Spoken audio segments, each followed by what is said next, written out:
வணக்கத்துடன் மின்னல் மீடியா நேயர்களே, நான் உங்கள் இன்பா. இந்த காணொலியில் வரலாறு புதைத்து வைத்திருக்கக்கூடிய சில ரகசியங்களை மையப்படுத்திய செய்திகளை எடுத்துக்கொண்டு உங்களோடு பேசுவதற்கு தயாராகி கொண்டிருக்கின்றேன். அரசியல் களத்தை எடுத்துக்கொண்டீர்கள் என்றால் பல காலகட்டங்களில் பல ரகசியங்கள் புதைக்கப்பட்டு கொண்டிருக்கின்றன. ஆனால் ஒரு காலத்தில் அந்த ரகசியங்கள் வெளியே வருகின்ற பொழுது அதிர்வலைகளை ஏற்படுத்தி விடுகின்றன. சுபாஷ் சந்திரபோஸ் அவர்களுடைய மரணத்தை மையப்படுத்திய பதிவு கூட இன்று வரை ரகசியங்களாகவே தொடர்ந்து கொண்டிருக்கின்றன. சில நேரங்களில் அது அதிர்வலைகளை ஏற்படுத்தி இருக்கிறது, சில நேரங்களில் அது சார்ந்த செய்திகள் தேடுபொருளாக மாறிக்கொண்டிருக்கின்றன. தற்பொழுது வந்திருக்கக்கூடிய ஒரு அதிர்ச்சி தகவலை மையப்படுத்திய ஒரு தேடலோடு தான் இந்த காணொலிக்குள் நான் பயணிக்க இருக்கின்றேன்.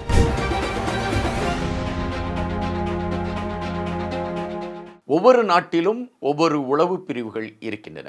இந்த உளவு பிரிவுகளின் செயல்பாடுகளை வைத்துதான் அந்த நாட்டினுடைய வலிமை பேசப்படும். இந்தியாவை பொறுத்தமட்டில் ரா என்கின்ற ஒரு உளவு அமைப்பு இருக்கின்றது. இதன் செயல்பாடுகளை மையப்படுத்தி பார்க்கின்ற பொழுது பல காலகட்டங்களில் இவைகள் பேசுபடு பொருளாக மாறி இருக்கின்றன.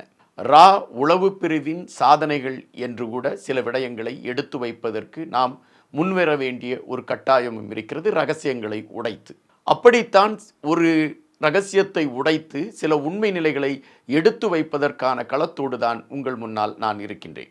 பங்களாதேஷ் நம் அருகாமையிலே இருக்கக்கூடிய ஒரு நாடு. ஆகஸ்ட் மாதம் அந்த நாட்டிலே ஒரு புரட்சி வெடிக்கின்றது. 2024 ஆகஸ்ட் மாதம் அந்த நாட்டிலே ஒரு புரட்சி வெடிக்கின்றது. அந்த புரட்சி யாரால் உருவாக்கப்பட்டது, அதன் பின்னணியில் இருக்கக்கூடிய ரகசியங்கள் என்ன என்கின்ற விடயங்கள் எல்லாம் பரபரப்பு செய்திகளாக அப்பொழுது பேசப்பட்டவைதான்.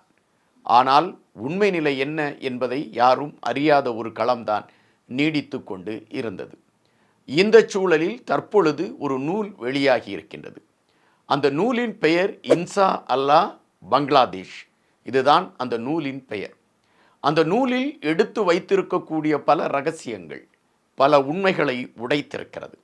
அந்த உடைக்கப்பட்டிருக்கக்கூடிய உண்மைகள் நம்மளுடைய ரா உளவு பிரிவின் ஆளுமையை பறைசாற்றக்கூடிய ஒன்றாக இருக்கின்றது. அமெரிக்காவை பொறுத்தமட்டில் ஒரு விடயம் பரபரப்பாக பேசப்படும். ஒரு நாட்டில் ஒரு போராட்டம் வெடிக்கிறது என்றால் அரசுக்கு ஆயுதம் வழங்குவதும், அங்கு இருக்கக்கூடிய அரசை எதிர்த்து போராடக்கூடியவர்களுக்கு ஆயுதம் வழங்குவதும் என்று இரு கோணங்களில் அமெரிக்கா செயல்பட்டு கொண்டிருக்கிறது என்கின்ற விமர்சனங்கள் அமெரிக்கா மீது உண்டு. அதுபோல அமெரிக்காவின் வருமானத்தில் 80% மேற்பட்ட வருமானம் ஆயுத விற்பனைகளை மையப்படுத்தி அவைகள் ஈட்டிக்கொண்டு இருக்கின்றன என்கின்ற செய்திகளும் பேசப்படுவது உண்டு. இந்த அமெரிக்கா பல நாடுகளில் தங்களுடைய உளவு பிரிவை கையில் வைத்துக்கொண்டு அந்த நாடுகளில் பிரச்சனைகளை உருவாக்கக்கூடிய களங்களை உருவாக்கி இருக்கிறது. ஆட்சி மாற்றங்களை உருவாக்குவது, ஆட்சியில் இருக்கக்கூடியவர்களை கீழே இறக்கிவிட்டு வேறொருவரை ஆட்சிக்கு கொண்டு வருவது, இராணுவ புரட்சியை உருவாக்குவது, மக்கள் புரட்சியை உருவாக்குவது என்று அமெரிக்காவின் உளவு பிரிவு செய்திருக்கக்கூடிய பல அதிரடிகள் இன்றும் ஆச்சரியத்தை தரக்கூடியவைகளாக தொடர்ந்து கொண்டு இருக்கின்றன. பங்களாதேஷில் நடந்த அந்த ஆட்சி மாற்றத்திற்கான அந்த போராட்டத்திற்காக களத்தை அமைத்ததில் அமெரிக்காவின் உளவு பிரிவுக்கு ஒரு முக்கியமான பங்கு இருக்கிறது என்கின்ற செய்திகள் வருகின்றன. இந்த நூல் அதனை மையப்படுத்திய தகவல்களையும் எடுத்து வைக்கின்றது. இந்த நூல் இன்னும் சில பிரதான விடயங்களை குறித்து பேசுகிறது. பங்களாதேஷில் அந்த போராட்டம் வெடிக்கப் போகிறது என்பதை முன்கூட்டியே ரஷ்யா, இந்தியா போன்ற நாடுகள் பங்களாதேசத்தில் அப்பொழுது அங்கு பிரதமராக இருந்த ஷேக் ஹசீனா அவர்களிடம் இந்த தகவல்களை எடுத்து வைக்கிறது. ஆனால் ஷேக் ஹசீனா அவர்களுக்கு அந்த நாட்டின் மீது பெரிய ஈடுபாடு. நான் நேசித்து இந்த நாட்டில் நான் தொடர்ச்சியாக பதவியில் வகித்து கொண்டிருக்கின்றேன், இந்த மக்கள் என்னை நேசித்து கொண்டிருக்கிறார்கள், எனவே எனக்கு எதிராக ஒரு புரட்சி வெடிக்காது என்கின்ற நம்பிக்கை ஷேக் ஹசீனா அவர்களிடம் இருந்தது. அந்த நம்பிக்கையின் அடிப்படையில் ரஷ்யா, இந்தியா ஆகிய இரு நாடுகளும் எடுத்து வைத்த அந்த கருத்துக்களை ஷேக் ஹசீனா அவர்கள் புறந்தள்ளிவிட்டார். போராட்டம் வெடிக்கின்றது. இந்த போராட்டம் அங்கு வெடிக்கும் என்கின்ற நிலை உருவாக்கப்படுவதும் அங்கு நடந்து கொண்டிருக்கக்கூடிய களம் சார்ந்த பயணங்களையும் இந்தியாவின் உளவு பிரிவு மிக துல்லியமாக தெரிந்து வைத்திருக்கிறது. எனவே ஷேக் ஹசீனாவை காப்பாற்ற வேண்டும் என்கின்ற நிலைப்பாட்டு இந்தியா எடுக்க வேண்டிய ஒரு களத்தை எடுக்கிறது. அதற்கு காரணம் அமெரிக்காவின் உளவு பிரிவை சார்ந்தவர்களுடைய தூண்டுதலால் ஷேக் ஹசீனா அவர்கள் மரணத்தை தழுவக்கூடிய ஒரு நிலைமை ஏற்பட்டுவிட்டால் அது இந்தியாவின் உளவு சார்ந்த விடயங்களுக்கு ஒரு பெரிய பின்னடைவாக இந்தியா கணிக்கின்றது. எனவே அமெரிக்காவின் சிஐ உளவு பிரிவின் அந்த தாக்கத்தை முறியடிப்பதற்கு இந்தியா வேகம் கட்ட தொடங்குகின்றது. எனவே ஷேக் ஹசீனா அவர்களிடம் குறிப்பிடுகின்றார்கள், நீங்கள் அங்கிருந்து தப்பித்து செல்வது மிக சிறப்பாக இருக்கும், உங்களை கொலை செய்வதற்கான முயற்சிகள் எடுக்கப்பட்டு கொண்டு இருக்கிறது என்று இந்தியாவின் உயர் அதிகாரி ஒருவர் ஷேக் ஹசீனா அவர்களிடம் பேசுகின்றார். ஷேக் ஹசீனா அவர்கள் அதை மறுத்து விடுகிறார். என்னால் அங்கு செல்ல முடியாது, நான் இங்கிருந்த மரணத்தை தழுவதாக இருந்தால் கூட இந்த மண்ணில் நான் என்னுடைய மரணத்தை ஏற்றுக்கொள்கிறேன் என்று அவர் அழுத்தமாக பதில் தெரிவித்து விடுகிறார். ஆனால் இந்தியா இந்த முயற்சியை கைவிடுவதாக இல்லை. இந்தியாவின் அடுத்த நகர்வு எதை நோக்கி நகர்கிறது என்றால், ஷேக் ஹசீனா அவர்களுடைய மகன் அமெரிக்காவில் இருப்பதான செய்திகள் பலரும் அறிந்திருக்கக்கூடிய ஒன்று. எனவே இந்தியாவை சார்ந்தவர்கள் ஹசீனா அவர்களுடைய மகனிடம் தொடர்பு கொண்டு, உங்களுடைய தாயாருக்கு இவ்வளவு இக்கட்டுகள் இருக்கின்றன, அதை உங்களுடைய உறவுக்காரர் ஒருவருடைய தலைமையில் நிறைவேற்றுவதற்கான களம் அமைந்திருக்கிறது என்று குறிப்பிடுகின்றார்கள். அவருக்கு அதிர்ச்சி, எங்கள் உறவுக்காரர் ஒருவர் எப்படி என் தாயை அழிப்பதற்கு முதன்மையான களத்தை எடுப்பார் என்ற கேள்வியை வைக்கின்றார்கள். அப்பொழுது இந்தியாவில் இருந்து விளக்கம் கொடுக்கப்பட்டிருக்கிறது. அது என்னவென்றால், உங்கள் தாய் யாரை நம்பிக்கொண்டிருக்கின்றாரோ அந்த நம்பிக்கையான வாக்கர் உஸ் ஜமான் என்கின்ற அந்த தலைவர்தான் உங்கள் தாயை கொல்வதற்கான களத்தை எடுத்து கொண்டிருக்கிறார் என்ற செய்தி சொல்லப்படுகிறது.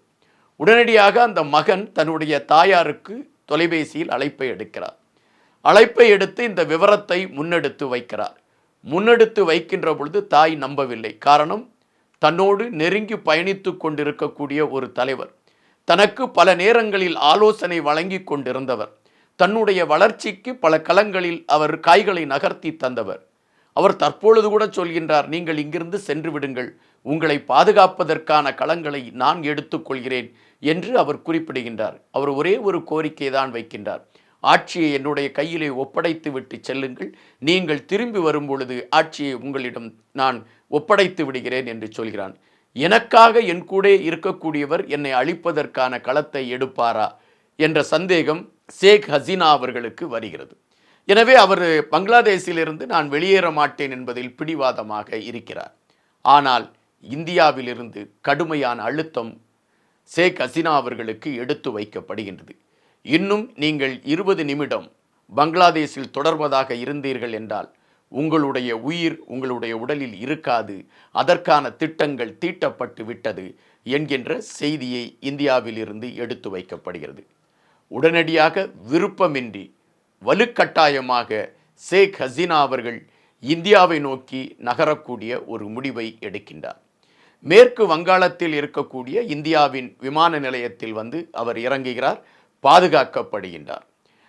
சிஐ உளவு பிரிவை சார்ந்தவர்கள் ஷேக் ஹசீனா அவர்களை அழிப்பதற்காக எடுத்த முயற்சியை சத்தம் இல்லாமல் உளவு பிரிவை சார்ந்தவர்கள் முறியடித்திருக்கிறார்கள் என்கின்ற செய்தியை அந்த இன்சா அல்லாஹ் பங்களாதேஷ் என்கின்ற அந்த நூல் குறிப்பிடுகின்றது.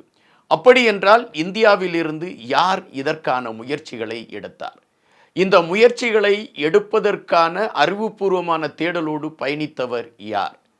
உலகத்தின் மிகப்பெரிய உளவு பிரிவு என்று பாராட்டப்படக்கூடிய இஸ்ரேலின் மொசட்டையே தூக்கி அடிக்கக்கூடிய அளவிற்கு ராவின் நகர்வு இருந்திருக்கிறது என்றால் அதன் பின்னால் இருந்த உயர் அதிகாரி யார்? இந்த கேள்விகள் பலர் மட்டங்களில் எழும்பி இருக்கின்றன. இந்த நூலும் அதை குறித்த செய்திகளை வெளியிடவில்லை. ஆனால் இந்த தேடல் இருக்கின்ற பொழுது, பல விடயங்களை வைத்து பார்க்கின்ற பொழுது, வங்காளதேசத்தில் ஒரு மாற்றத்திற்கான விதையை கொண்டு வந்து ஷேக் ஹசீனா அவர்களை காப்பாற்றியதில் பாகிஸ்தானில் பணியாற்றி கொண்டிருந்த இந்திய உளவு பிரிவை சார்ந்த ஒருவர் முதன்மையான காரணமாக இருப்பார் என்கின்ற செய்திகள் காற்று வாக்கில் வரத் தொடங்குகின்றன. அது யார் என்கின்ற கேள்விகளுக்குள் நீங்கள் போகின்ற பொழுது அது சார்ந்த ஒரு தேடலையும் நாம் பார்க்க வேண்டியது இருக்கின்றது. பாகிஸ்தானை பொறுத்தமட்டில் எப்பொழுதும் இந்தியாவிற்கு எதிரான நிலைப்பாட்டை எடுத்துக்கொண்டு பிற நாடுகளுக்கு ஆதரவு கொடுக்கக்கூடிய ஒரு களத்தை எடுத்துக்கொண்டு பயணிக்கின்ற நாடு. அப்படி பயணித்து கொண்டிருக்கக்கூடிய அந்த பாகிஸ்தானின் இராணுவ களத்திற்குள் தன்னை அந்த இராணுவத்தோடு இணைத்து கொண்டு பயணித்து அங்கிருக்கக்கூடிய ரகசியங்களை எல்லாம் அறிந்து இந்தியாவிற்கு எதிரான நகர்வுகள் வருகின்ற பொழுது அதை தடுக்கக்கூடிய களங்களையும் அதை எதிர்த்து அளிக்கக்கூடிய களங்களையும் கையில் எடுத்து பயணிக்கக்கூடிய அந்த உயர் அதிகாரி இன்றும் வியப்பாகவே பார்க்கப்படுகிறார் என்கின்ற செய்திகள் வருகின்றன. அந்த உயர் அதிகாரி யார் என்கின்ற தேடல் உங்கள் மனதிற்குள் இருக்கும். கண்டிப்பாக அவரை குறித்து அறிந்து கொள்ள வேண்டும் என்கின்ற ஒரு எண்ணமும் இருக்கும். நீங்கள் தற்பொழுது கூட பார்ப்பீர்கள் என்றால் பாகிஸ்தானில் நகர்ந்து கொண்டிருக்கக்கூடிய அரசியல் சார்ந்த நகர்வுகள் அல்லது பாகிஸ்தானில் இந்தியாவிற்கு எதிராக நகர்ந்து கொண்டிருக்கக்கூடிய பல விடயங்களை சரித்து அந்த சாம்ராஜ்யத்தை நம் கட்டுப்பாட்டுக்குள் வைத்து கொண்டு இருப்பதற்கு இந்தியாவின் உளவு பிரிவு முதன்மையான களத்தை எடுத்திருக்கிறது என்கின்ற செய்திகளை அரசியல் சார்ந்தவர்கள் எடுத்து வைக்கிறார்கள். அதற்கான பிதாமகனாகவும் பிரதான ஒரு தளகர்த்தாவாகவும் இருப்பது ஒருவேளை அஜித் தோகல் என்கின்ற அந்த உயர் அதிகாரியா? இந்த கேள்வி உங்கள் மனதிற்குள்ளும் எழும்பியிருக்கும், எங்கள் மனதிற்குள்ளும் எழும்பியிருக்கின்றன. உண்மை என்ன? வரலாறு எதை பதுக்கி வைத்திருக்கிறது? காத்திருப்போம். இதுபோன்ற பல தேடல்களோடு மீண்டும் உங்களை சந்திக்கின்றேன். நன்றியுடன் என்பார்.